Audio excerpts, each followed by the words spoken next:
ለምትሳደቡ ሰዎች የእርግማን ቃል ያወጣባችኋል። አርፋችሁ ቁጭ በሉ። እግዚአብሔር አምላክ በቤታችሁ በሽታን ነው የሚልክብህ። አንዳንድ ጊዜ ቃል ያወጣል ደግሞ እንደዚህ ሆናለሁ ብያለሁ። እኔ በጣም እርግብ ከሚባሉት አገልጋዮች ውስጥ አንዷ ነኝ።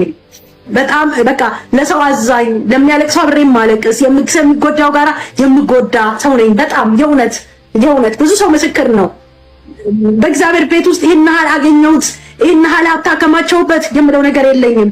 ሰዎች ግን ተጽናንተው ኢየሱስን አውይንተው ሰዎች ወልደው ሰዎች ድንቅና ተአምራት ሆኖላቸው ሳይ ነው የኔ በረከት ይሄ ነው ወገኖቼ።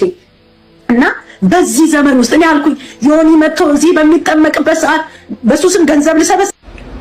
የተወደዳችሁ ውድ ክርስቲያኖች እንደሰማችሁት ነው ነብይት ብርቱካን እያለች ያለችው ምንድነው? የሆነ ሐሳብ ከሰጣችሁ ከዚህ በኋላ ረግማችኋለሁ። እኔ ረጋሚ ሴት ነኝ። ሆይ እንዴት ነው ይሄ ነገር ሊሆን የቻለው? ፕሮቴስታንቶች በመርገምና በማስረገም ሰውን ለምን ታስፈራራላችሁ?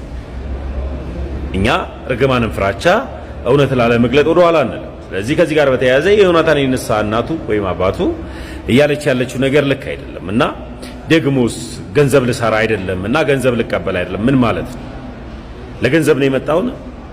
የዘላለም ሕይወት ጉዳይ ክርስቶስ ኢየሱስ የሰጠን ገንዘብ ነው ወይስ ራሱ ነው? ስለዚህ እርግማን ፍራቻ እውነትን አንሸሽም። አሁንም የተካሄደው በመጽሐፍ ቅዱስ ውስጥ እንዲመለስልኝ ፈልገው ሴት ነብይ አለች ወይ? እሱም መልስ መልሽልኝ። ቀጥሎ ደግሞ የሴት አጥማቂያን አሉ ወይ? በየትኛው መጽሐፍ ቅዱስ ላይ ተጽፎ ነው? ይሄንን መልስ በአግባቡ መልሱልኝ። አመሰግናለሁ።